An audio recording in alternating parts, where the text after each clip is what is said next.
कैसे हैं प्यारे बच्चों। आशा करता हूं कि आप सब स्वस्थ होंगे, ठीक होंगे और मजे में होंगे और अपने 2027 के बोर्ड के एग्जाम के लिए तैयारी में लगे होंगे, तैयारी में जुटे होंगे। तो कल हम लेक्चर फर्स्ट में सबसे पहले चैप्टर का बात कर रहे थे हड़प्पा सभ्यता। क्लास 12 के बच्चों के लिए हड़प्पा सभ्यता का टॉपिक स्टार्ट किए थे और कल हम मुख्य बिंदु बताए थे। यानी जितना अगर एक वीडियो में मुख्य बिंदु बताएंगे तो एक वीडियो में उसके बारे में पहले बताएंगे, फिर अगला वीडियो जो आएगा उसमें फिर मुख्य बिंदु, फिर उसके बारे में फिर बताना। तो आप गौर से सुनिएगा, ध्यान से देखिएगा। कल आप लोग पढ़े होंगे कि हड़प्पा सभ्यता के बारे में सबसे पहले हम आपको मुख्य बिंदु में बताए थे कि बाबू सभ्यता कहते किसको है। यानी आपको एक बार फिर बात को रिपीट कर दे रहे हैं कि किसी भी चैप्टर को पढ़ने से पहले आप उस चैप्टर के बारे में पहले जानना सीखिए। अगर आप उस चैप्टर के बारे में जान जाइएगा, उस चैप्टर के बारे में आप समझ जाइएगा, तो फिर आपको कोई दिक्कत नहीं होगा, कोई परेशानी नहीं होगा। इसीलिए आप लोग किसी भी चैप्टर को पढ़ें तो अच्छे से पढ़ें, लाइन बाय लाइन पढ़ें, समझ समझ कर पढ़ें, ठीक है। बुक का कोई भी चीज व्यर्थ नहीं होना चाहिए, उसका हर एक चीज का मतलब होता है, मीनिंग होता है, हर एक चीज को आप जानना सीखिए। बुक पढ़ने का पहले आप लोग आगे बढ़िए। समय को न गवाते हुए हम लोग अपने टॉपिक पे आते हैं। पहला टॉपिक आप लोग को हम कल बताए थे ईट मनके अस्थियां हड़प्पा सभ्यता में, ये लेसन फर्स्ट का है, याद रखिएगा, लेसन फर्स्ट का है। तो पहला आपको टॉपिक जो हम बताए थे उसमें सबसे पहले बताए थे कि सभ्यता कहते किसको है, सभ्यता क्या होता है, सभ्यता कहते किसको है, सभ्यता किसे कहा जाता है।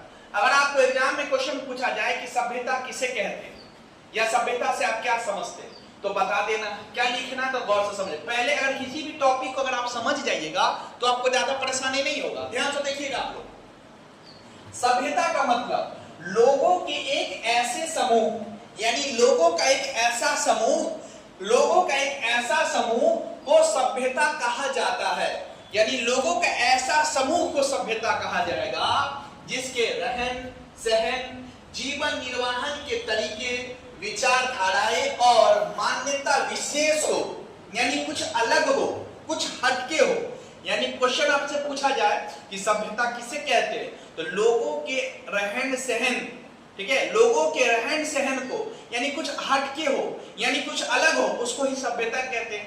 अगर आप डिफाइन कीजिएगा लोगों के एक ऐसे समूह को सभ्यता कहा जाता है जिनके रहन सहन, जीवन निर्वाहन के तरीके, विचारधाराएं और मान्यता प्राप्त, यानी मान्यताएं हो, मान्यताएं विशेष हो। उसका मान्यता जो क्या होगा, अलग होगा, सबसे अलग होगा, विशेष होगा, उसको क्या बोलेंगे, सभ्यता बोलेंगे। क्या बोलेंगे उसको, सभ्यता बोलेंगे। क्या बोलेंगे, सभ्यता। फिर से देख लीजिए, अगर आपको नोट करना है तो साथ में नोट करते हुए चलिए। लोगों के ऐसे समूह को सभ्यता कहा जाता है जिनके रहन सहन, यानी लोग का एक भीड़ होगा, लोगों का एक समूह होगा, लोगों का एक जमावड़ा होगा, लोगों का एक जुट होगा, लोगों का एक समूह होगा और उस समूह में रहन सहन, जीवन निर्वाहन के तरीके, विचारधाराएं और मान्यताएं विशेष हो, यानी कुछ हटके हो, कुछ अलग हो, उसको क्या बोलेंगे, सभ्यता कहेंगे। क्या बोलेंगे, सभ्यता। जैसे एग्जांपल, ये 5 उंगली को मान लीजिए, 5 उंगली है, मान ली पांचों उंगली आपस में क्या अलग अलग, इसका अलग विशेषता, इसका अलग विशेषता, इसका अलग विशेषता, इसका अलग विशेषता, इसका अलग विशेषता। तो सभ्यता भी वही होता है, लोगों का एक ऐसा समूह होगा जिसका रहन सहन, जीवन यापन का एक मान्यताएं विशेष हो, अलग हो, उसको क्या बोलेंगे, सभ्यता कहेंगे। आशा करते हैं आप लोग को समझ में आ गया। अगर समझ में आ गया तो आप यस टाइप करें, कमेंट करिए यस। उसके बाद देखिए विश्व की मुख्य सभ्यताएं, विश्व की मुख्य सभ्यताओं का नाम पूछा जाए आपसे तो कैसे जवाब दीजिएगा, पहले आप इसको समझ जाएंगे। विश्व, अगर ये क्वेश्चन पूछे सभ्यताएं किसे कहते हैं, पहले आपको इस तरह लिखने के बाद आपको ये भी लिख देना है, क्या 1920 ईस्वी से पहले, 1920 ईस्वी से पहले ऐसा माना जाता था कि मिस्र की सभ्यता, ये एक सभ्यता याद रखिएगा, पहला सभ्यता मिस्र की सभ्यता, दूसरा मेसोपोटामिया की सभ्यता, तीसरा चीन की सभ्यता। ये चीन की सभ्यता सबसे पुरानी सभ्यताओं में से एक है। यानी 1920 ईस्वी से पहले, 1920 ईस्वी से पहले ऐसा माना जाता था कि मिस्र की सभ्यता, मेसोपोटामिया की सभ्यता और चीन की सभ्यता सबसे पुरानी सभ्यता है। लेकिन उसके बाद एक और सभ्यता का उदय हुआ, एक और सभ्यता का आगमन हुआ जिसका नाम हड़प्पा सभ्यता रखा गया। वो भी एक पुराने सभ्यताओं में से एक सभ्यता, याद रखना। देखो बाबू, विश्व की सबसे प्रमुख सभ्यताओं का नाम बताइए, विश्व की प्रमुख सभ्यताओं का नाम बताइए, विश्व की सबसे प्रमुख सभ्यताओं का नाम बताइए। मेसोपोटामिया की सभ्यता, मिस्र की सभ्यता, चीन की सभ्यता, हड़प्पा सभ्यता, ये सब क्या, ये सब विश्व की प्रमुख सभ्यताओं में से एक सभ्यता। अगर आपसे क्वेश्चन आए एग्जाम में 2 नंबर में अगर ये क्वेश्चन पूछेगा या ऑब्जेक्टिव में आपको ये पूछेगा सभ्यताओं में से, तो किस तरह पूछेगा, निम्नलिखित में से कौन सबसे पुरानी सभ्यताओं में से एक है।